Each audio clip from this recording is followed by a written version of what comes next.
देखिए अभी हम आपको सिद्ध करने वाला हिसाब बताएंगे। यदि इस वीडियो को शुरू से आखिर तक देख लें तो आपको बढ़िया से अपरिमेय संख्या को सिद्ध करने के लिए समझ में आ जाएगा। तो ध्यान दीजिए, सिद्ध कीजिए कि √3 एक अपरिमेय संख्या है। इस सवाल को हम बताए हुए हैं, यदि नहीं देखे हैं इस वीडियो को तो जा करके देख लीजिएगा ताकि और आपको अच्छा समझ में आ सके। हालांकि इसी पर आधारित दूसरा सवाल बताएंगे। अब इसी पर आधारित क्यों? इसलिए ताकि आपको अच्छा से और बढ़िया से कम समय में समझ में आ सके।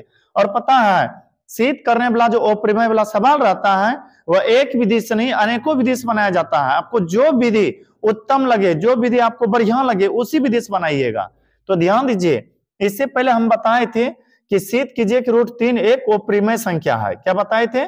सिद्ध कीजिए कि √3 एक अपरिमेय संख्या है। लेकिन अब आपको दूसरा बताएंगे। देखिए अब लिख रहे हैं, सिद्ध कीजिए कि √2 एक अपरिमेय संख्या है। क्या लिखें? सिद्ध कीजिए कि √2 एक अपरिमेय संख्या है।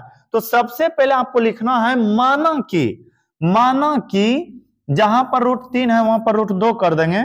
जो भी सवाल रहेगा अपरिमेय तो कहा ही जाएगा। अपरिमेय यदि कहा गया है तो आपको परिमेय मानना है। क्या मानना है? परिमेय। तो आपको लिखना है माना कि √2 एक परिमेय संख्या है। उसके बाद देना है धनात्मक पूर्णांक p और q है। ऐसा मान क्यों रहे हैं? इसलिए मान रहे हैं क्योंकि हमें सिद्ध करना था। सिद्ध करना का मतलब साबित करना है कि √2 एक कैसी संख्या है? अपरिमेय संख्या। साबित करने के लिए अच्छा को खराब और खराब को अच्छा मानना पड़ता है। तो ठीक उसी तरह से मान लिए कि √2 एक परिमेय संख्या है और धनात्मक पूर्णांक p और q है। और यह भी मान लिए कि p और q सअभाज्य संख्या है। स का मतलब सात, अभाज्य का मतलब अभाज्य संख्या। वैसी संख्या जो स्वयं से या एक से विभाजित होती हो उसे कहते हैं अभाज्य संख्या। तो यह 3 लाइन तो आपको बढ़िया से याद रखना है। क्या क्या? पहला, जो भी सवाल रहे उसको परिमेय मानना है। तो जैसे सवाल था, सिद्ध कीजिए कि √2 एक अपरिमेय संख्या है, तो यहां पर माने हैं क्या? मानो कि √2 एक परिमेय संख्या है। दूसरा लाइन, धनात्मक पूर्णांक p और q है। तीसरा लाइन, p और q सअभाज्य संख्या है। इतना यदि मान लिए तो फिर इधर आसानी से बन जाएगा आपका सवाल। तो देखिए,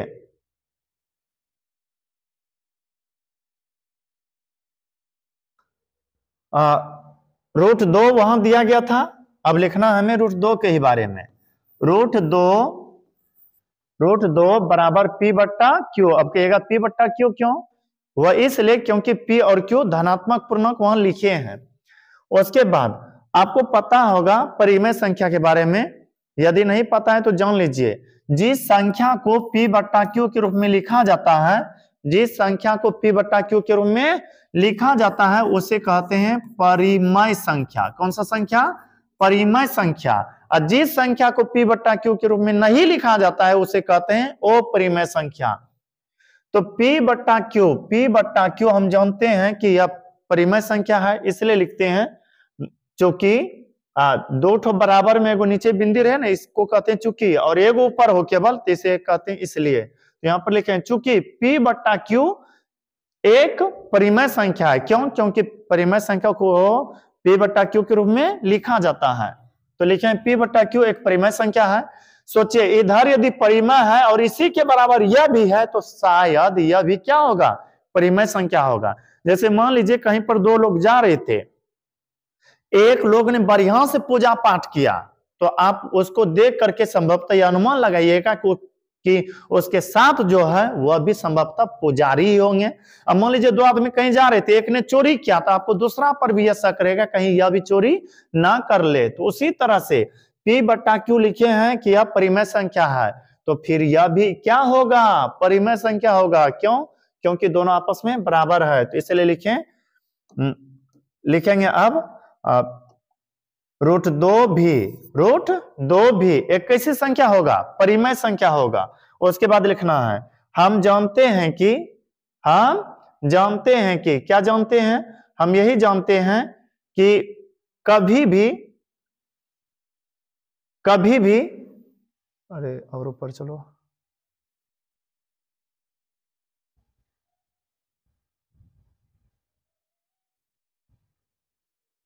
हाँ, अब देखिए, हम यह जानते हैं कि कभी भी अपरिमेय संख्या, इधर को अपरिमेय संख्या है, अपरिमेय संख्या उसे कहते हैं जिस पर कि रूट हो या जी रूट हो और उसका पूर्ण रूप से वर्गमूल नहीं हो रहा हो, तो संभवतः वो कौन सी संख्या होगा?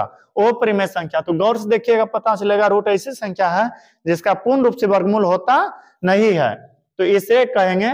हम जानते हैं कि अपरिमेय संख्या बराबर परिमेय संख्या नहीं होता है, तो लिखना है, हम जानते हैं कि अपरिमेय संख्या बराबर नहीं होता है परिमेय संख्या।